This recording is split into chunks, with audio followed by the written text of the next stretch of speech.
Era en mí, pues, y por mí, que se llevaba a cabo aquel castigo. El alma se desgarraba dentro de mí, y yo temblaba al ver la imagen del mal reflejada en el espejo. Había algo más que un monstruo en esa figura. Había deseo, había liberación, había la embriaguez de ser por fin libre de toda moral, de todo deber, de todo yo, pero también el horror de saber que ese ser también era yo. El extraño caso del Dr. Jekyll y Mr. Hyde. Robert Louis Stevenson.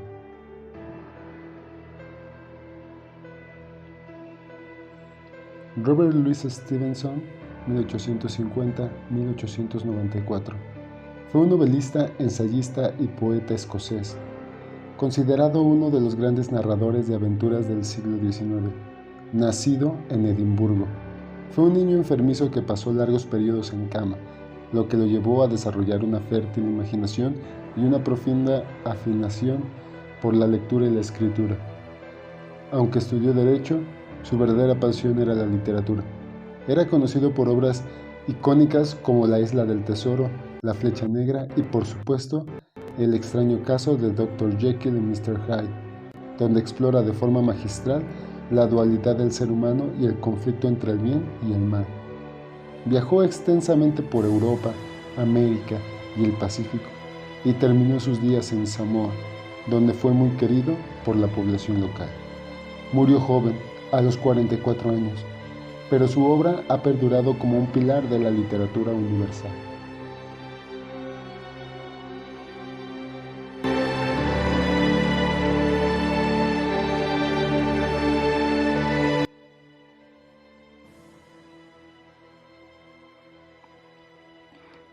Bienvenidos y bienvenidas a un nuevo capítulo de Historias sin Límites podcast. Hoy exploramos la mente de un autor que desafía las formas tradicionales de la narrativa para sumergirnos en un territorio donde la ficción, el delirio y la crítica social se funden en una sola voz. Leigh Barth, escritor, poeta y pintor expresionista mexicano, ha construido un universo literario propio donde el terror psicológico se mezcla con las referencias culturales, casos criminales reales y visiones distorsionadas del alma humana. Desde su primer libro ficción hasta el más conocido, El lado oscuro del paraíso, su obra aborda los márgenes, lo que se reprime, lo que se oculta, lo que grita desde adentro, con un estilo crudo y honesto. Barth denuncia, incomoda y revela, tomando elementos del cyberpunk, el arte underground y las enfermedades mentales como lienzo narrativo. Hoy hablaremos de sus símbolos, sus influencias, que van desde Jim Carrey hasta Edmund Kemper, y la importancia de su propuesta dentro de la literatura contemporánea e independiente. Este episodio es más que una reseña, es una invitación a caminar por el filo de lo real y lo imaginario, por las grietas donde se esconden las verdades que no caben en los libros de texto, porque en las páginas de Leigh Barth el dolor no se explica, se vive. Y pues amigos, comenzamos.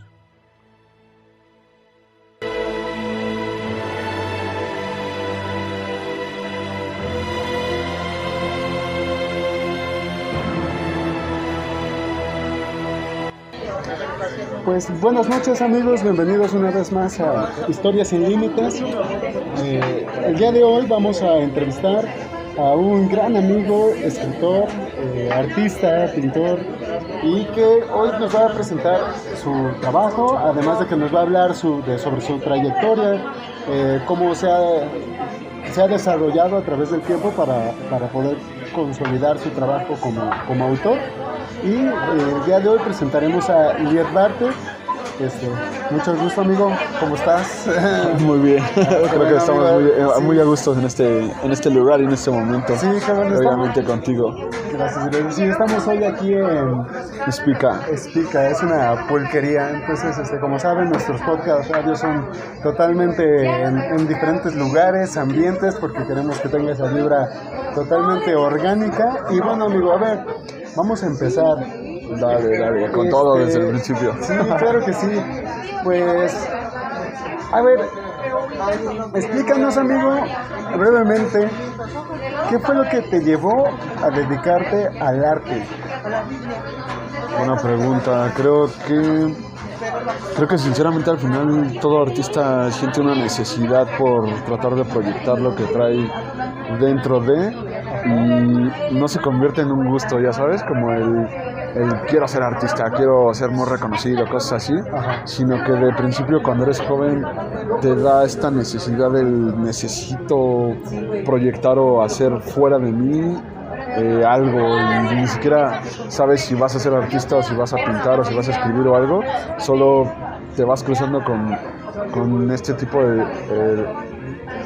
con estas cosas, ese tipo diferente de artes, ya sabes, el de repente cruzas con algún libro que te hace, yo quiero escribir, o una pintura que te impacta y, yo quiero pintar, o una canción que te mueve mucho y dices, yo quiero tocar guitarra, o estas diferentes artes que hay, pero creo que en principio fue una necesidad que sentí, porque era como muy retraído de cuando era pequeño, y guardaba, creo yo, dentro de mí como muchas cosas que se revolvían por ahí, y en algún momento, pues bueno, quisieron salir.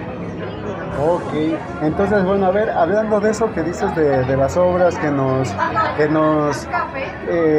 motivan, ¿no? Sí. a desarrollar nuestros talentos artísticos, ¿recuerdas el momento o la obra que despertó tu interés en lo que ahora te desenvuelves como escritor principalmente? Sí, fue de adolescente, comencé escuchaba rock urbano cuando era niño, ¿no? Digo, vengo de Catepec, vengo del barrio. Escuchaba, ya sabes, al Tri, el Aragán, cosas así. Y en algún momento recuerdo mucho, vi un video en el Canal 28, ¿lo recuerdas? Sí, como no, el Canal 28, sí, que eso es icónico. Icónico, para los que somos ya viejos. Para los viejos, obviamente. Sí, recuerdo que pasaron una canción de System of a Down que me impactó de sobremanera, o sea, no me pude contener en la manera en la que lo sentí. Comencé a investigar, obviamente, sobre este tipo de música. Llegó de repente Nirvana. Nirvana me impactó a un nivel muy, muy cañón. Y justo había una revista que se llamaba La Mosca en la Pared. Sacaron algún especial de Nirvana.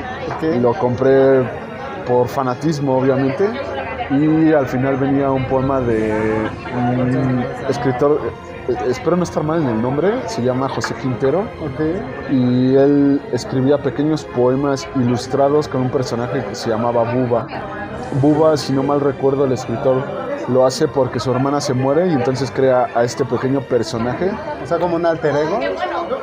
No, su hermana se muere y crea a Buba en honor a su hermana.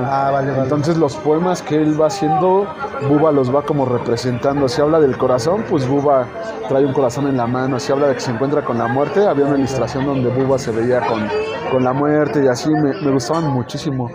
Y comencé intentando imitar el tipo de poemas que él hacía, y ahí fue la primera vez que comencé como a escribir, que tomé un cuaderno y dije, quiero hacer lo que él hace, y comencé a hacer mis pequeños poemas en aquel entonces, obviamente. Las influencias son muy importantes, Son importantísimas, siempre, creo yo, es lo más importante de un escritor, obviamente.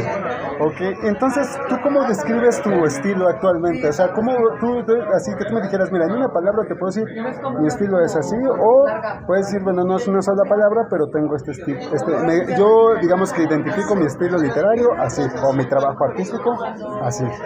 Es muy complicada la pregunta. Sí. Yo siento que no tengo un estilo, hablo en el rasgo de personalidad. Siento que no tengo un estilo definido como tal, porque incluso en la música puedo escuchar, ahora vamos desde José José, otra vez el Aragán, que volví a retomar como ese tipo de música. Puedo escuchar gospel, puedo escuchar rap, puedo escuchar rock pesado, puedo escuchar a los Beatles, y incluso en la manera de vestir me puedo vestir de la manera que sea. El punto es como que me guste. Creo que todo esto obviamente se ve reflejado en la parte en la que escribo, y creo que es así, bueno, con todos los escritores, quiero pensar, o tal vez ese sea mi pretexto. Pero sinceramente no sé cómo definir mi estilo. Me gusta mucho en realidad la ficción, Me gusta mucho el cyberpunk y creo que lo que intento hacer un poco es, o más bien al principio, porque Pop Psicosis no va nada de cyberpunk, pero al principio creo que intenté escribir enfocado en el cyberpunk y en algún punto pues simplemente me dejé ir sobre los temas que me obsesionan, pero insisto, no sabría definir mi estilo como tal, como decir de, pues es un estilo dark o un estilo más poético o algo así, no sabría decírtelo, no puedo hacerlo sinceramente. Sí, claro. Entonces, todos como artistas llegamos a pasar por diferentes, digamos, conflictos, ¿no? O que te digan ciertos comentarios, Sí. y que te estanquen, ¿no? Hasta cierto punto tu creatividad, ¿no? Yo creo que muchas veces depende de ello. ¿Cómo le llaman? ¿Cómo le llaman? Como el stop de la creatividad. ¿Cómo le llaman? Sí, este momento, este bloqueo que tienes. Bloqueo del escritor. Bloqueo de escritor, ¿no? creo que es la palabra, la frasecita. Ok, Sí. A ver entonces, amigo, ¿qué obstáculos enfrentaste al comenzar tu carrera como artista independiente? Suena muy bonito carrera como artista independiente. Sinceramente no creo tener una carrera como tal, porque obviamente en ese sentido sí tengo como ciertas definiciones de cuando alguien tiene una carrera, es como ya tiene como este historial, ya ha vendido muchos libros y ya es reconocido y cosas así. Igual puede ser mi prejuicio, pero de que hay obstáculos, obviamente hay obstáculos. Creo que el más grande ahorita es el hecho de intentar encontrar lectores, porque obviamente con la parte de redes sociales es complicado. Por ejemplo, para mí, yo no tengo Instagram, no tengo TikTok ni nada de esto, y creo que para tener presencia necesitas tener todas las redes, estar impulsando siempre tus redes, estar siempre ahí, pero es algo a lo que me niego de alguna manera, porque siento que en realidad te conviertes en un streamer o algo así, y me intento evitar eso. Y también, pues bueno, pasamos, obviamente somos creo que de la edad, si no mal me equivoco. Yo creo que sí. Pasamos obviamente este cambio del no hay internet, solo tienes televisión, al de repente todo es internet. Y entonces también eso creo que es un poco complicado para mí, en el sentido de que no quiero dejarme ir en todas las redes y ser un streamer, como digo. Sí, claro. La complicación sí es encontrar quien compre tu libro y obviamente también encontrar espacios. Digo, es chido encontrar gente que te dé la apertura como este programa. Gracias. Y pues bueno, voy ahorita sobre eso, ¿no? Sobre tratar de encontrar quien quiera entrevistar, quien quiera leer, pero vamos como de uno en uno, por llamarlo de alguna manera. Siento que ese es como ahorita el obstáculo más grande, porque no es como antes de que llevabas tu libro a una editorial y si era buena, pues bueno, ya estabas en todas las librerías posibles y podía ser un boom o podía ser un fracaso, pero tenías esa opción hermosa de poder estar en todas las librerías del país o del estado. Y ahorita ya no tienes esa posibilidad, ya tienes que ser tú dándole a las redes y tú promocionándote y haciendo eso. Creo que eso es lo complicado, el obstáculo más grande que siento en este momento. Pero sí se puede sobresalir, ¿no? De esos obstáculos. Claro, digo, lleva su esfuerzo, ¿no? Pero al final de cuentas, la meta como artista pues es llegar, ¿no? A todos lados con la mayor cantidad de personas que se pueda, dependiendo también, ¿no? De las metas y objetivos que cada uno tenga, claro, ¿no? Pero bueno, entonces, ahora amigo, vamos a pasar a explorar tu obra literaria, tu trabajo, el momento, ¿no? Ahora sí vamos a explorar esta parte, ¿no? De tu desarrollo, todo lo que te ha llevado, ¿no? Ahora sí vamos a hablar de esta parte. Y bueno, dímelo. Cuéntanos sobre tu obra Pop Psicosis. Yo la leí, la verdad es que me gusta mucho. Yo la verdad es que yo lo considero, si yo lo pudiera catalogar dentro de un género, yo lo llamaría terror psicológico. Creo que sí entra. Es perfecto, porque algunas cosas que he visto, que he leído, pues se enfoca en eso, ¿no? O sea, tu literatura se enfoca en crear ese terror psicológico, ¿no? Por ejemplo, que te comentaba hace rato, ¿no? La escena de los animalitos, sin hacer spoiler. Es para que acá chequen este dato, ¿no? O sea, esa parte de sentir a los animalitos internos, ¿no? Que se están moviendo ahí de manera real, digamos. Ajá, sí, ¿no? Pero que dentro del libro sabemos que es como la esquizofrenia del personaje, ¿no? Para que quien no lo ha leído Pop Psicosis lo lea. Entonces, este es un trabajo nuevo que Ned ha sacado. Y bueno, ¿qué te inspiró a crearlo, amigo? ¿Qué te inspiró a crear Pop Psicosis? Creo que no tuve una inspiración tácita como tal. Ajá. Fue... siempre bueno, no siempre obviamente, pero de algún tiempo, desde hace mucho, me obsesionaron las enfermedades mentales, la esquizofrenia, el hecho de que tu mente pueda crear cosas que no están ahí, pero para quien las vive, quien las ve, es totalmente real. Y uno desde afuera como espectador solo ve a alguien hablando solo, viéndose las manos, cosas así, pero me obsesiona el hecho de la persona que lo está viendo y el cómo su mente llega a crear todo esto. Y en realidad solo comencé a escribir como, no sé, un cuento en este momento, otro cuento 6 meses después, así. Y en algún punto creo que la influencia para crear Pop Psicosis, no en el tema, sino en la estructura del libro, pero eso fue lo que me dio el, oye, haz algo así, fue Crónicas Marcianas de Ray Bradbury, que ya sabes, van todos los cuentos, y en realidad son cuentos que se van como ahí uniendo de repente, y esto, me encantó la estructura, y creo que después de terminar Crónicas Marcianas, me vino como quiero hacer algo así.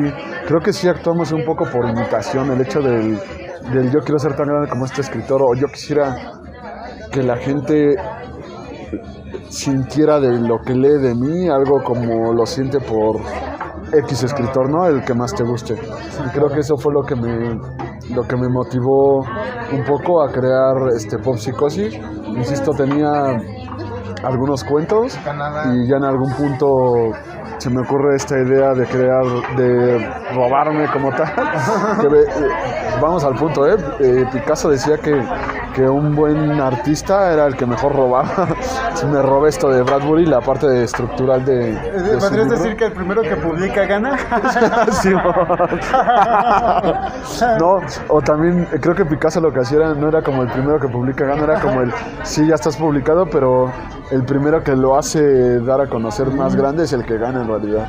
Y ya en algún punto, pues bueno, me llega la idea de crear un libro de cuentos, pero que también los cuentos estén entrelazados, pero el hecho de que también puedas leer un cuento, el cuento 15, digamos, y que lo puedas disfrutar sin tener que leer el resto del libro. Ajá. Y eso fue lo que me inspiró un poco a crear Pop Psicosis, y de ahí sí que ya le di en el centrarme un poco a escribir sobre enfermedades mentales y a centrarme un poco más en el tema del libro. Ok, entonces, dentro de tu trabajo de ahorita de Pop Psicosis,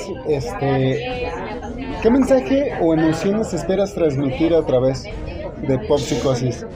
Qué pregunta tan complicada, tan buena. No lo sé, creo que... O sea, imagínate que cuando lo estabas escribiendo, ¿qué pensabas? Así, que dijeras, bueno, quiero escribir este libro, quiero escribir esta frase, quiero escribir este párrafo, este capítulo con un trasfondo, un propósito, una intención. Es que mi propósito en realidad era escribirlo bien. Me enfoqué mucho a tratar de hacerlo de buena manera. Digo, no sé si es bueno el libro o malo, sería superficial decirlo yo de mi parte, pero al escribir sí solo era el simple hecho de tratar de hacerlo entendible. Ajá. Y venga, ahí viene el que si la gente pudiera sentir algún tipo de temor o algún tipo de tensión al leerlo, de decir esto me puede pasar a mí. Creo que ese era el fin. Digo, ahorita que me haces la pregunta que estoy reanalizando, creo que ese era el fin, como de escribir cada cuento, y creo que cada cuento trae en sí como esa pequeña esencia de propósito cuando lo lean, que piensen esto me puede pasar a mí, o sea, ajá, puedo ir en algún momento caminando por la calle y llegar a cierto lugar y en realidad ni siquiera estoy ahí, estoy ajá, en el metro caminando y hablando solo como un loco. Creo que es el propósito. O sea, que querías crear como una sensación así, digamos, como... ¿Te acuerdas del libro de El Almohadón de...? Sí. ¿Así? Sí, de que ya te daba miedo acostarte en la almohada, así de, no, diablos, ¿y si me pasa? ¿Cuántas personas les causó terror ese libro? ¿Soy una de ellas? No, soy una de ellas. Sí, yo no podía dormir tampoco, no quería almohadas. Sí, sin quererlo, fíjate que creo que sí, ese es el fin, como el que dudasen de su realidad, y si me pasa a mí, si esto no es verdad, y si de repente el rayo de luz que vi pasar no fue un trueno y en realidad solo está en mi cabeza, creo que sí era el fin sin saberlo. Pero sí es el propósito. Sí, es un buen recurso, ¿no? Ese de crearle las sensaciones que esperas a las personas sobre tu trabajo, ¿no? Sí, y creo que al final sí lo que quieres es poder transmitir lo que tú querías transmitir. Digo, obviamente está abierto, es obvio el hecho de que van a percibirlo de diferentes maneras. Alguien puede emocionarse, alguien va a sentir más miedo o demás, pero este hecho de sí poder transmitir lo que tú querías, creo que es muy bueno. Ok. Y bueno, amigo, ¿tú tienes algún proceso, alguna rutina, así como tu, digamos que, tu amuleto para escribir, un método, una técnica, que tú digas, yo hago esto, pero mira, me gusta emplear este tipo de formato, esta técnica, me gusta, no sé? Es algo muy importante, que creo que en realidad es importante para la vida y para muchos escritores, y es alcoholizarte mucho. Ese es mi método. Bueno. Cuando tengo una idea, me alcoholizo mucho. Alguna vez escribí obviamente sobrio, hago a veces escrito sobrio, pero sí resulta en mí, no sé cómo le pasa a los demás, que cuando escribo sobrio, creo que sí tengo ciertos prejuicios sobre cómo estoy escribiendo, qué estoy escribiendo, cómo lo estoy haciendo, y entonces eso creo que limita mucho lo que estoy haciendo, mi poder creativo, como le llamas. Qué buena frase. Y cuando estoy ebrio, pues obviamente me desinhibo a mí mismo y es como lo que venga en mi cabeza lo dejo ir, y creo que es la mejor manera en la que puedo hacerlo. Entonces ese es mi amuleto, el ponte muy alcoholizado. Obviamente ya para editar tienes que estar sobrio porque hay que estructurarlo bien, darle lógica y pues bueno, todo lo demás que tú también sabes. Ok, entonces, dentro de tu libro, ahorita Pop Psicosis, que es el que estamos hablando sobre él, y también me gustaría que me hablaras sobre los otros, ¿no? Okay. Porque ese es el punto, que también conozcan tus demás trabajos, pero en principalmente ahorita que estamos hablando de Pop Psicosis, no sé, ¿tienes alguna, o sea, dentro del libro hay alguna influencia de algún artista, no sé, alguna influencia literaria o alguna influencia personal que la reflejes en Pop Psicosis? Creo que buena influencia. Recuerdo haber visto, ¿cómo se llama este cuadro? Es un cuadro de Dalí donde están los relojes. Ah, sí, el del tiempo. No recuerdo el nombre totalmente, pero recuerdo muchísimo que la primera vez que vi ese cuadro fue una alteración en mi mente así muy cañona, y recuerdo que lo veía demasiadas veces, demasiado tiempo, y no podía, más bien me sorprendía demasiado cómo a alguien se le había ocurrido este hecho de alterar la realidad como la tienes, ya sabes. Justamente ya tenía esta pequeña obsesión por la locura, pero ese cuadro de Dalí creo que sí marcó mucho. Y después fue el Club de la Pelea. Ese libro me marcó así muy, muy cañón. Cuando lo vi estaba solo cambiando canales en la televisión. Salió una escena donde estaba Brad Pitt con Edward Norton en una escena del club. Me atrapó de alguna manera, y cuando viene la revelación de la película, que no sé si la has visto, supongo que sí. También según yo toda nuestra generación la ha visto. Por la película que por el libro. Dale. Bien, de hecho el libro solo tiene un capítulo más, pero sí es bastante interesante. Pero justo cuando viene esta revelación que sabemos cuál es, ahí me quedé absorto, me quedé en shock de qué genialidad acabo de ver, por Dios. Y creo que eso también me influyó mucho para intentar hacer este tipo de contraste en la lectura, que no lean algo lineal, sino justo a lo que va, como los locos del tú crees que es algo, pero en realidad es otra cosa. Sí, claro, de hecho era de lo que te comentaba, ¿no? Como eso de que estás esperando a lo mejor un final y de repente ya cambia, ¿no? Pero ya te da este cambio y es como, ¡ay, qué hermoso! Porque seguro has leído algo así que crees que va a terminar en algo, da un giro drástico y es como, por Dios. ¿Sabes cuál me pasó con el libro del psicoanalista? No lo Cuando acaba el segundo libro, en la segunda parte del libro, tú puedes leer todo el libro y se te puede hacer aburrido, se te puede hacer tedioso, se te puede hacer hasta cierto punto enfadoso. pero cuando llegas a los últimos 2 capítulos, le dan la vuelta a toda la trama de todo el libro, y es cuando ves al que verdaderamente estaba moviendo los hilos del libro, ¿no? Dios. Y dices, no manches. Mira que me acaba de dar curiosidad de leerlo. Yo comencé a leerlo, pero yo soy muy mamón, dice mi esposa. Okay. Hay un libro de King Kesey que se llama Alguien voló sobre el nido del cuco. Okay. Es de los 70 más o menos.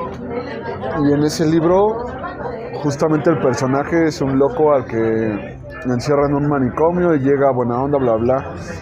Había leído el libro de King Kesey y cuando comencé a leer El psicoanalista, las primeras páginas se me hicieron lo mismo. O sea, como se robó el libro de King Kesey, pero lo descubrí. Ajá. Justo, pero ahí no me gustó y por eso dejé de leerlo. Okay. Porque dije, no, se está robando lo de King Kesey, ya no voy a leer nada.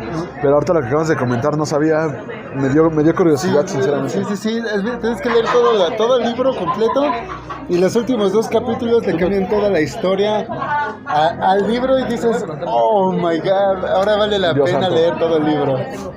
Entonces, fíjate que me lo prestó un amigo y era un librote completo porque son 2 partes el libro, pero que me prestó una enciclopedia literalmente. Y siempre estaba, dame mi libro, dame mi libro, dame mi libro, dame mi libro, hasta que lo leí.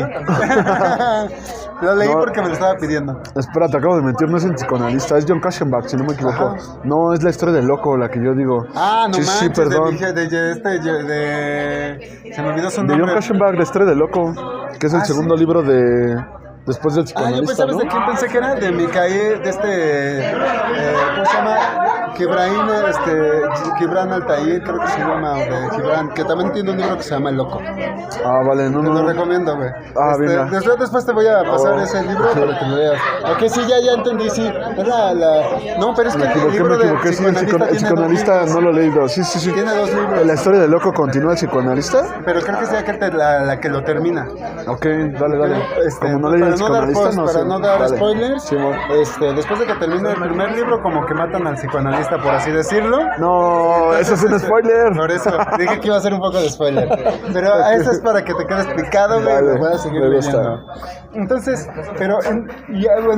entonces, a todo esto, amigo, ¿cómo resumirías Pop Psicosis aquí en una frase, 2, 3 frases?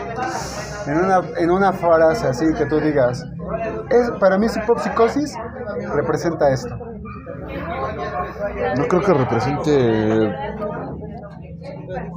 algo importante a nivel social, pero creo, intentando no ser superficial, que es un poco interesante, por lo menos en el sentido de las enfermedades mentales y en el sentido de que todos los cuentos están escritos desde la perspectiva de quien se vuelve loco. Creo que eso podría hacerlo interesante, el hecho de, insisto, tú vas en tu vida normal, bla, bla, y se vuelve loco y te da como este cambio. Y creo que es interesante también el hecho de que son 23 historias, si no me equivoco. Sí, más y eso o que menos. yo lo escribí. Sí, te iba a preguntar sobre los autores, sobre los personajes Sí, del libro. bueno. ¿Los tomaste de alguna parte? ¿Son personas que quizás conozcas, que le cambiaste el nombre? Porque por ahí recuerdo una aventura que me contaste. Dime cuál. Del tío. Simón, ya. Entonces, sí, hay uno de los cuentos bien entonces, inspirado. quería yo preguntarte si el tío viene dentro de alguna de las historias de Pop Psicosis o esa ya es más como personal. No la cuento porque... Sí, vale. Mira, sí, pues es una mezcolanza de invenciones mías y de mitos, les voy a llamar en este momento, que escuché en algún momento de niño o a través de mi vida, de niño, adolescente o de adulto, de cosas que creía tal vez y invenciones, obviamente, cuentos que inventé mientras vas escribiendo. Hay uno que se llama El Justiciero, que es justo el cuarto, que es con el que siempre os recomiendo así. Los primeros 3 son un poco introductorios, creo que es un poco lento, no tan bueno. El cuarto creo que es como el que da un poquito el golpe. Y esa historia sí me la contó alguien cuando yo tenía como 14, 15 años, de un señor, voy a dar el spoiler no del cuento, sino de esto que me contaron, que este señor de repente, no recuerdo si era un ladrón o que vio perros pero entraron a su casa y entonces él tomó un martillo y fue y los mató, y supongo que por el cansancio mental o lo que sea se queda dormido ahí, y cuando despierta se da cuenta que había matado a sus hijos y obviamente queda totalmente destrozado esta persona y se entrega a la policía. Y quien me lo contó me dijo así de, güey, después entra a la cárcel y adentro de la cárcel decían que se la pasaba llorando y demás, y se termina suicidando esta persona. Nunca conocí a la persona que hizo esto ni más, solo recuerdo, porque insisto fue hace muchos años, recuerdo el que me contaron esto, y para mí fue muy muy loco, de cómo demonios alguien puede en realidad matar a 2 niños y no verlos, sino estar viendo a 2 ladrones o 2 perros. Y ya entonces cuando despiertas te das cuenta de lo que hiciste. Fue muy impactante para mí. Entonces sí hay cosas así dentro del libro, gente que conozco, cosas que me contaron y otras son invenciones. Eso está en mezcolanza. Fíjate que de eso sobre el último que hablaste, amigo, sí, me recuerda a una historia, también un cuento de terror, una historia urbana de un cuate que se va a cazar un hombre lobo. Okay. Resulta que la hembra era una mujer lobo, okay, y la mata, ¿no? Entonces le hace, ya sabes, ¿no? La elimina. Sí. Pero resulta que cuando despierta, pues es su esposa, ¿no? Entonces, o sea, sí, igual también fue historia real. Qué chido. Bueno, digo, no está chido, pero qué loco. ¿no? Entonces sí. Mata a su esposa porque ella es una mujer lobo, pero él no sabe, ¿no? Okay. Es así, hay una historia, de hecho, sí, es de todos los que vienen ahí, me acordé de esa historia, venía a mi cabeza. Y bueno, amigo, entonces, ahora vamos a continuar con tus desafíos y tus aprendizajes. Me sentí como en examen. Sí, algo así, amigo. Entonces, ¿cuál ha sido tu mayor desafío que has enfrentado como escritor, pero también como pintor? Porque yo sé que pintas. Entonces, sí, también me gusta pintar. En ambos, o más bien no en ambos, sino en todas las disciplinas artísticas que ejerces. Mayor desafío como artista, digamos. Pero bueno, ¿qué has enfrentado en todo eso, como artista en general? Creo que el desafío que se me hace algo muy bastardo, voy a usar la palabra, es el hecho de intentar posicionarte, porque si te das cuenta, como pintor creo que es mucho más marcado, como escritor también, pero siento que en la parte de pintor es marcadísimo el hecho de intentar posicionarte dentro del medio, y te das cuenta que todo es nepotismo, todo es contactos, todo es si conoces al chido, si conoces al bueno, si conoces a alguien que conozca al bueno. Si no eres amigo del gremio dentro de los pintores, jamás quedas posicionado en ningún lado. Tienes que ir, y ya sabes que eso lo desprecié mucho, tienes que ir y hacerle la barba al de la galería, que conoce al de otra galería, que conoce al de otra galería, y entonces tienen su gremio donde los que están dentro venden muchísimo, sea el arte que sea, seas bueno, seas malo, venden muchísimo y carísimo, y es precioso porque ellos viven como artistas como tú quieres vivir, y cuando intentas entrar te das cuenta que en realidad o tienes que caerle bien a todos, o tienes que estar haciendo tienes que tener esta actitud que para mí es despreciable del quiero caerte bien aunque me caigas mal, solo porque quiero que mi pintura se venda a ese precio. Creo que ese es uno de los mayores desafíos. En la parte de la escritura siento que no es tan complicado como en la pintura, porque no requieres de galerías, pero sí de librerías, pero sí puedes hacerlo a través de las redes sociales, pero igual las redes sociales son dinero. Mientras más dinero inviertas en Instagram o en Facebook, más publicidad tienes, y entonces te das más a conocer. Pero pues uno obviamente es no sé si somos clase media o clase muy pobre o demasiado pobre, pero pues bueno, cuesta trabajo tener que invertir. Aparte de que inviertes en la publicación, de que inviertes en la edición, de que inviertes en tus pasajes, de que tienes que ir para acá, para allá, o sea, es muy complicado invertir también en publicidad para darte a conocer. Creo que ese es el mayor desafío que yo siento, y que he visto también en otros artistas a los que considero buenos, y que justo ese es el por qué no entiendo que son famosos, pues porque no tienen el dinero o los contactos para poder sobresalir, digamos. Sí, de hecho sí es aunque digamos que dentro de nuestra ideología de libertad, ¿no? Por así decirlo, Sí. creo que sí es importante siempre el tener contactos, ¿no? Desafortunadamente, ¿no? Entonces, Sí. porque es también lo que nos... Le decía a mi hija que cuando tú quieres progresar en la vida puedes ser muy talentoso, puedes tener muchas virtudes, pero al final de cuentas los contactos desafortunadamente son los que te van a llevar a donde tú quieras. Sí creo en la llegar. parte del necesitas contactos, obviamente, pero también creo que siento que no es mi caso, no creo ser tan bueno, pero conozco escritores a los que considero muy buenos. También creo que si tienes un talento innato, ese simple hecho debería ser tu contacto para todo.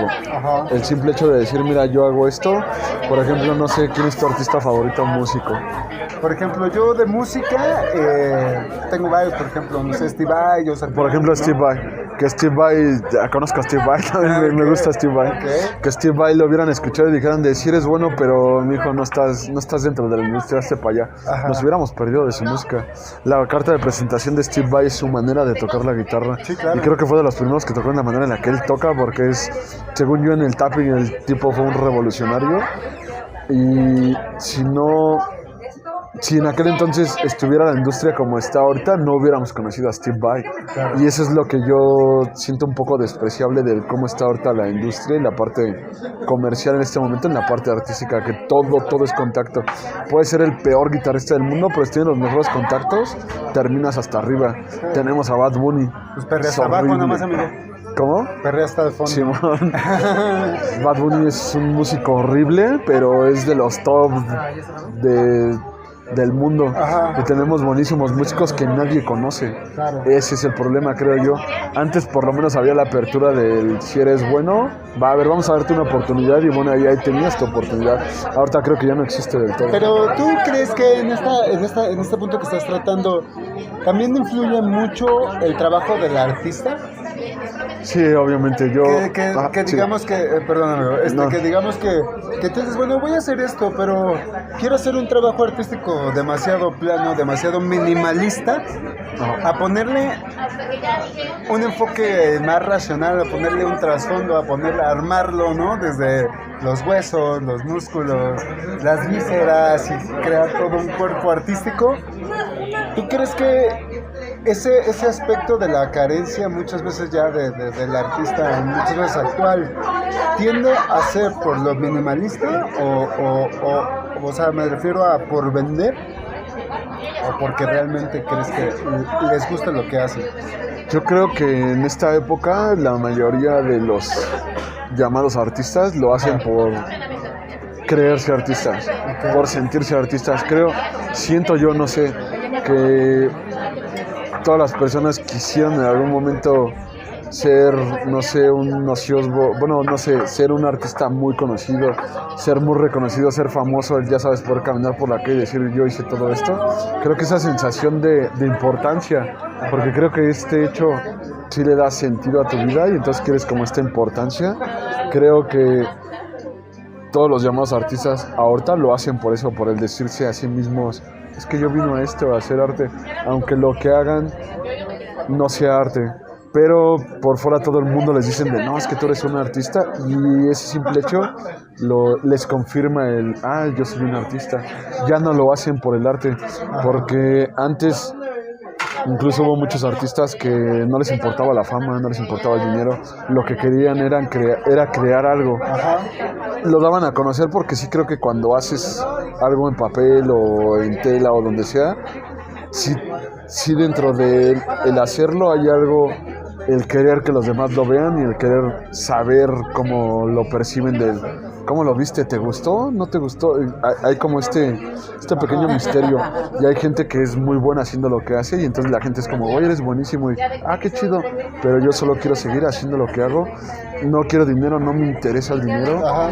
Y ya, y los de ahora, todos los artistas o la mayoría de los comerciales de ahorita son del yo quiero que me reconozcan, yo soy el mejor, recuerda que soy el mejor, y se la pasan repitiéndose eso, que no se lo repiten a la gente, se lo repiten a sí mismos para convencerse que son artistas. Y creo que ese es el problema, que reconocen a la gente que no tiene talento y que solo por ego hace este tipo de cosas para sentirse bien consigo mismo. En realidad es este acoplamiento psicológico para decirse de, con esto yo me siento súper bien y estable, entonces ya puedo seguir viviendo. En realidad solo es como eso para mí. Ok, entonces, ahora, ¿cómo ha cambiado tu perspectiva del arte desde que comenzaste? Qué bueno. ¿Cómo veías el arte antes de empezar a hacer algo? Y ahora, actualmente, a esta fecha, que ya tienes 2 libros publicados, 3, Sí. ¿Cómo ha cambiado tu perspectiva? ¿Cómo lo ves? El arte es hermoso porque creo que no te cambia solo la perspectiva del arte, te cambia la perspectiva social, la perspectiva espiritual y la perspectiva de la vida. O sea, no he tenido solo un cambio en cómo veo el arte, sino he tenido un cambio en cómo veo toda la vida. Recuerdo que antes para mí, por ejemplo, ver artistas o ver, ya sabes, los actores de telenovela o los músicos, así era como no sé qué tipo de gente son, pero son como inalcanzables, fantásticos, casi dioses, cosas como esta. Y después te das cuenta que sí es como esta inspiración que tienen, este hecho de ver la vida y que te lo pueden transmitir. Y a través de eso obviamente te vas informando, vas leyendo, vas viendo, vas experimentando, vas haciendo. Y ya los veo como humanos, pero los veo como humanos talentosos. Y me encanta que sean talentosos, obviamente. Me encanta saber que hay buena música que consumir, que hay buenas pinturas que consumir, que hay buena escritura, buena literatura que consumir, y que esa misma literatura que consumes te puede cambiar otra vez la perspectiva de la vida. Porque obviamente tú como lector también sabes que mientras vas leyendo un libro, no eres la misma persona cuando lo comienzas que cuando terminas. Comienzas leyéndolo, viendo la vida de alguna manera, y el escritor dentro de te da sus razones, el por qué lo ve a su manera, bla, bla. Te cambia esta perspectiva, y cuando sales del libro, o la puedes traer o reanalizas la perspectiva que tenías y te cambia, incluso te cambia la actitud de cómo eres, te cambia las costumbres, te cambia objetivos inclusive. Creo yo que el hecho de comenzar a leer, de comenzar a ver pintores, a tomarme más en serio en esta parte, me hizo decir, antes yo quería ser, ya sabes, como ingeniero, quiero ser un abogado, licenciado, y ahorita lo que quiero es escribir y que, pues sí, sinceramente que mucha gente lea lo que escribo. Entonces hubo este cambio de perspectiva total del lado a lado del... Yo veo a un abogado como yo quiero mucho dinero, quiero, ya sabes, mansiones y carros, mujeres, todas estas cosas, al hecho de quiero escribir algo que a todo el mundo le guste, en el sentido de que sea bueno, de que lo disfruten y poder provocarles lo que yo quiero provocar. Entonces es un cambio de paradigma, según yo, de lado de norte a sur. Okay. Y entonces, ¿qué le recomendarías a alguien que va empezando en el arte?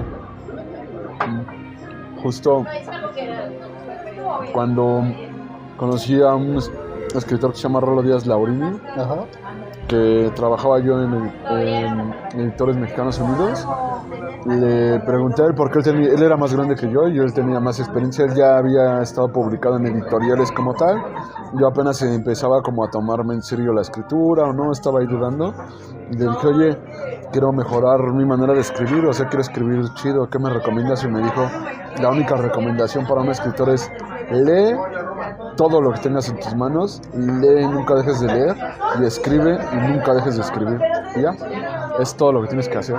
Y creo que sí, el estar metido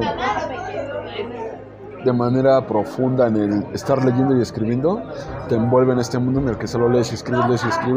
Y decía Ray Bradbury, por ejemplo, si escribes un cuento diario, al final del mes vas a escribir 30 cuentos. No hay nadie tan malo que escriba 30 cuentos malos. 1, 2 o 3, o tal vez más, deben de ser buenos. No hay nadie tan malo que escriba 30 cuentos malos. Entonces solo es leer y escribir. Ok, y entonces, ¿cuál es tu visión, tu perspectiva, tu reflexión sobre el panorama actual del arte independiente? Complicado, creo que es muy complicado. En este momento ya no creo que el sueño es llegar a una editorial y mostrarle tu libro y que te digan, pues a ver, vamos a lanzarlo, a ver qué pasa. Y las editoriales ya no hacen eso. Ahorita es buscarlo tú, insisto, en redes o de persona a persona, como lo haces tú, que para mí es admirable el número de libros que tienes vendidos. Se me hace un número fascinante que cuando yo venda ese número, no sé cómo voy a sentir, pero creo que justamente lo que estás haciendo tú creo que es lo que se tiene que hacer. Creo que tuviste mucho el valor de decir a la chingada con todo, sí quiero esto para mí, y entonces te lanzaste a venderlos y llevas 1000 libros, ¿estoy bien? Sí. Para mí es un número impresionante. Yo que vendo 100 libros en 5 meses o algo así, para mí tu número es un número impresionante y creo que eso es lo que se tiene que hacer. Exactamente lo que tú estás haciendo, el poner todas las cartas sobre la mesa y decir, esto quiero, no importa nada, esto es lo que yo quiero, y así, porque te enfrentas a el buscar lectores, que justamente estamos en una época en la que la gente no lee, no le importa la cultura, o sea, es una época un poco decadente en ese sentido, que el arte nunca se va a acabar, estoy seguro, siempre es algo innato para el ser humano, pero creo que se debe de hacer justo de la manera en la que tú lo estás haciendo. Ahora sí que muchas gracias por eso, amigo. Sí, creo que en este punto compartimos esa visión de la decadencia, ¿no? De decadencia cultural. Que hay en México, ¿no? En un país tan bonito culturalmente. Creo que no solo es México, creo que es esa manera mundial, ya sabes, como esta agenda de la que se habla por ahí y demás, creo que es un poco así.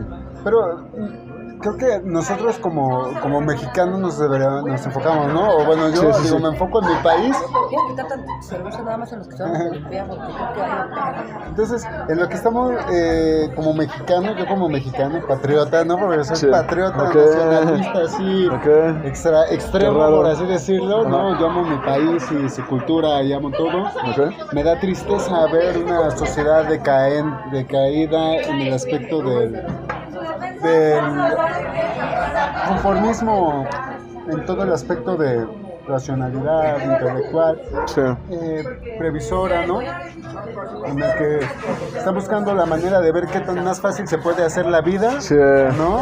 Y pero ni siquiera de manera inteligente al mejor postor, Simón. ¿No? Sí. Entonces, aparte creo que también se está volviendo un poco cultural de manera negativa el hecho. Alguien dijo una vez de si el dinero es lo más importante para ti, harás todo para el dinero. Y creo que justo estas generaciones lo que les importa nada más es el dinero y no les importa lo que tengan que hacer, quieren dinero. Y eso obviamente lleva a la decadencia del no quiero leer, no quiero hacer nada, si voy y mato a alguien y obtengo dinero y ya. No necesito estar leyendo ni preparándome ni nada, ni estudiar nada. Cuando ir a matar a alguien voy a tener dinero. Entonces también esta parte golpea mucho la cultura y golpea mucho todo. Sí, desgraciadamente sí, ¿no? Yo los llamo los Australopithecus sapiens, ¿no? Sí, me gusta la combinación. ¿No? Porque se han acostumbrado, ¿no? Pero bueno, cambiemos ya un poquito el tema porque también se trata de no hacer sentir mal a los que nos escuchen, ¿no? No se trata de eso. Ya hablamos un poquito de aquí de política, que no hay que salirnos tanto de nos salimos un poco. Sí, y bueno, amigo, entonces, ¿cómo surge la idea para tus libros que has escrito? A ver, cuéntanos. El primero, el segundo, el tercero es Toxicosis, del que acabamos de hablar, pero para que conozcan sus 2 primeros trabajos. Ok, primero se llama Ficción, ese no está disponible. Solo hay una copia, que de hecho le dejé a alguien en Playa del Carmen que se portó súper chido conmigo y fue mi manera de agradecerle. Y ese creo que lo escribí con mucha soberbia, es algún tipo de relato, no tiene tanta coherencia, la verdad es que no está muy bueno en mi perspectiva, más gente lo leyó y muy pocos en realidad, 3-4 personas, pero me dijeron lo mismo, ¿no? Le falta como cierta coherencia y demás. Creo que lo escribí como un altar a mi ego del soy escritor, mírenme. Y después de ese escribí El lado oscuro del paraíso, que en ese sí le invertí mucho más tiempo. Fue muy gracioso porque estuve 4 años editándolo. De repente me di cuenta que sí te metes a sobreeditar. Y lo gracioso de todo es que después de esos 4 años editándolo, lo leí infinidad de veces para editarlo. aún así traía errores ortográficos que no me di cuenta en 4 años en leerlo mínimo 30 veces, por ejemplo. Y El lado oscuro del paraíso, justo ahí quise dar algún tipo de perspectiva social. Son dioses que viven, bueno, son humanos. Haz de cuenta que cae una bomba nuclear, los ricos y demás se esconden bajo tierra, después tienen hijos y muchísimas generaciones después la gente pues, sale a la tierra cuando ya no hay radiación ni nada, y los hijos de estos ricos que perpetuaron su reinado, digamos, crean como ciudades flotantes, okay, a las cuales solo pueden accesar ellos, y el resto de la humanidad es trabajadora. En realidad solo son trabajadores, y les instaban la idea de que estas personas que están en estas ciudades flotantes son dioses, y la tierra ni siquiera les pertenece a los trabajadores, solo se los prestan, así que tienen que agradecerles a los que están arriba. Y los que viven en las ciudades pueden hacer lo que quieran, matar gente, violar, lo que sea. Entonces va un poco a esta parte social. Y bueno, eso fue hace unos 5 años, algo así, más o menos. Y ya después surgió Pop Psicosis, que te digo que fue escribiendo cuentos y de repente como que los ensamblé y dije... Leí a Bradbury y dije, bueno, mira, aquí puede salir algo bueno. ¿Te aventaste tus 30 capítulos de todo uno diario? Sí, ok, amigo. Entonces, ¿tu trabajo es autobiográfico? ¿Es de lo que salga? Pop Psicosis creo que no es autobiográfico. Creo que sí es más, insisto, de lo de que me contaron, más de cosas, ideas que yo tenía sobre cómo la gente enloquece, obsesiones de películas en las que me basé en el desarrollo del personaje, de cómo está normal y termina enloquecido, pero sí creo que no tiene mucho, tal vez algún párrafo, alguna frasecilla o algo así que obviamente inevitablemente sacas algún sentimiento, pero sí creo que no es intencionalmente autobiográfico, es más alguna otra creación, digámoslo. Ok. De tu trabajo, ¿qué fue lo más difícil que te costó al escribir, al crear, que tú digas, híjole, con esta parte no sabía cómo resolverla, no sabía qué hacer? Lo que... Ese es un viaje muy loco. Lo que intenté era, por ejemplo, sobre esquizofrenia, ¿no? Cuáles son los síntomas, qué sienten, bla, bla, qué es lo que ven y demás. Y lo que hacía yo era tomar el LSD, meterme en mi cuarto solo, y entonces mientras estaba en ese estado intentar sugestionarme para sentir lo que ellos sentían y entonces escribir. Creo que eso es complicado porque obviamente cuando sales de esto, bueno, ya lo escribí, ya está chido, no sales, estás todavía en el viaje, estás todavía con la sustancia encima, y de repente en ese estado sí eres muy sugestivo, y sí me volví un hipocondríaco mental. No en el sentido solo de esquizofrenia, sino de repente sentía cosas en el cuerpo, era como diablos, ya me dio cáncer, diablos, ya me dio esto, y entonces sí me di cuenta que me estaba afectando demasiado y tenía que detenerme muchas veces para volver a considerar algún otro, por ejemplo, primero esquizofrenia, después, no sé, la psicosis, y tratar de meterme un poco en qué es lo que siente el psicótico y así. Creo que eso fue complicado, por eso tardé mucho en escribirlo. Ya cuando tomé la idea de Pop Psicosis como tal, eso fue complicado, y por eso ahorita ya solo bebo agua. Sí, claro. Okay.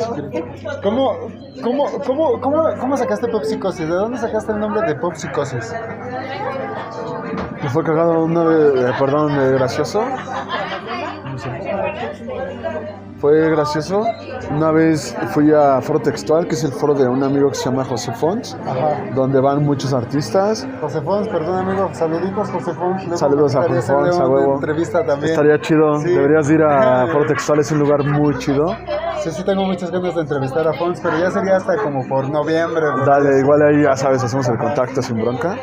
Y entonces vas a Foro Textual, y en Foro Textual la regla es bebes y lees. Okay. Porque Foro Textual está inspirado en el arte de Bukowski, en la literatura de Bukowski, okay, perdón. Pues sí, en el primero el alcohol. Simón, entonces llegas, bebes y lees algún poema. ¿Me puedo llevar a mi cartera? En algún momento salí de Foro Textual, y soy muy de cuando veo como libros en lugares improbables, es como el aquí debe de haber alguna joya. Tal vez no encuentro nada, pero posiblemente encuentro una joya. Entré y había un libro que se llamaba Metropop. No recuerdo el nombre del autor, de hecho contacté con el autor y hablamos muy chido y estuvo todo muy bien, pero siempre me cierran mis redes sociales. Entonces ya no lo tengo de contacto, tengo el libro pero se está en otro lugar al que no he ido. Y el punto es que leí Metropop y me gustó muchísimo solo el sonido de Metropop. Y de repente recuerdo que iba a hacerlo jugando con palabras como Alopop, Alien Pop, Refresco Pop o cosas así.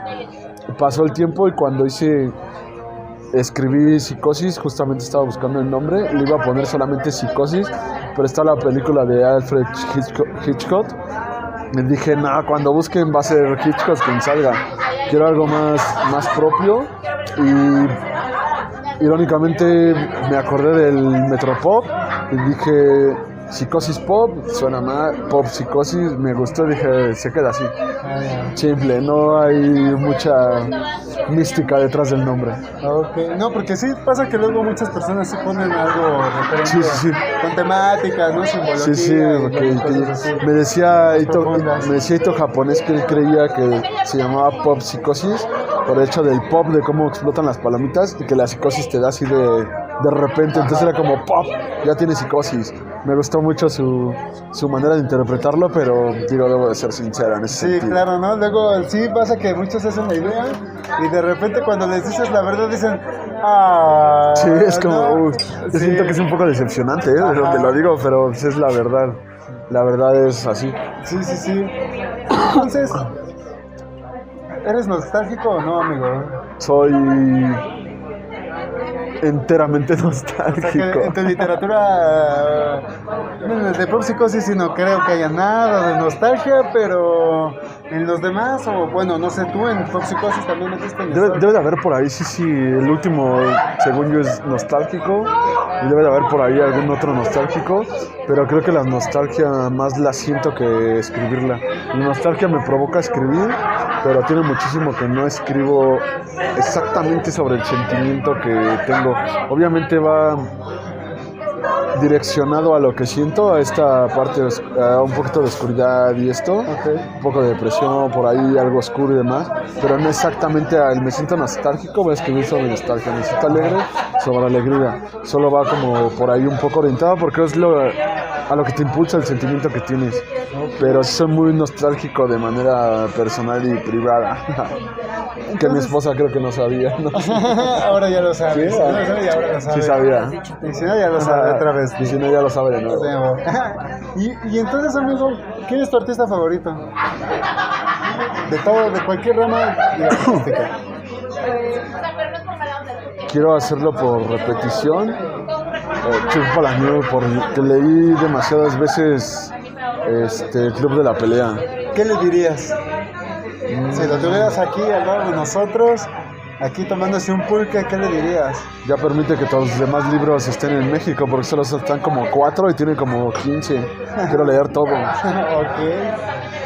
Y bueno, amigo, entonces ahora hablaremos sobre tus proyectos a futuro. Y estás trabajando en algo nuevo de parte de Psicosis, de Pop Psicosis. Vas a esperar que Pop Psicosis tuya y dé sus frutos. Y si puedes adelantarnos algo.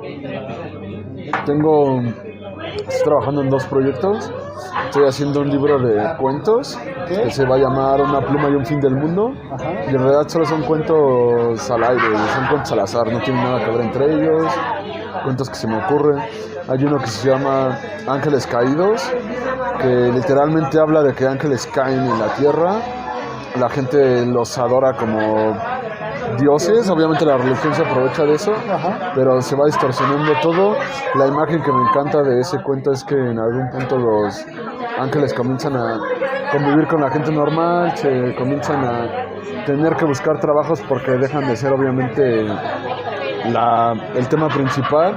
Y me encanta la imagen donde hay un ángel inyectándose heroína en un cuarto sucio. Entonces esa degradación se me hace muy, muy loca. Los demás cuentos no tratan obviamente sobre religión ni nada de eso. son muy variados, insisto. Solo quería adelantar un poco ese.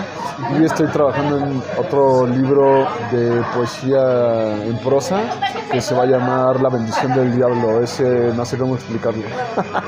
Solo estoy dejándome ir un poco en lo que me gusta, cómo escribir poéticamente, líricamente, intelectualmente y tal vez hasta estúpidamente, pero ese no sé cómo explicarlo bien, solo estoy dejando ir, ya habrá ahí, ya cuando lo saque te pasaré un ejemplar, obviamente. Va, amigo, lo voy a estar esperando. Entonces, ahora sí, amigo, ¿dónde podemos encontrar tu trabajo? Solamente en Facebook y pues, mi WhatsApp. En Facebook pueden buscarme como Lie Bartet. También pueden buscar a la editorial Escombros, que está su página, que recomiendo mucho. Hay muchas bandas de rock, tienen un programa todos los jueves a las 7, llevan bandas de rock, llevan escritores, llevan muchos artistas. La verdad es que está muy bueno. Y mi WhatsApp es 984-168-5280. Solo en esas dos. No tengo, soy un viejo, no tengo Instagram ni TikTok ni nada de lo demás. Pero Facebook sí tienes, ¿no? Facebook como Lie Bartet, así como se escucha. ¿Vas a presentar algún evento, alguna entrevista, alguna plataforma, no sé? No, ahorita creo que solo tenemos una entrevista que todavía no está programada la fecha, pero va a ser en septiembre con un escritor en España. Pero digo, hasta que me pase la fecha y en cuál de sus canales vamos a andar a tener la entrevista, pero pues bueno, andamos por ahí buscando. Si alguien de los que nos escucha quiere entrevistarme, por favor, ya saben, háganlo.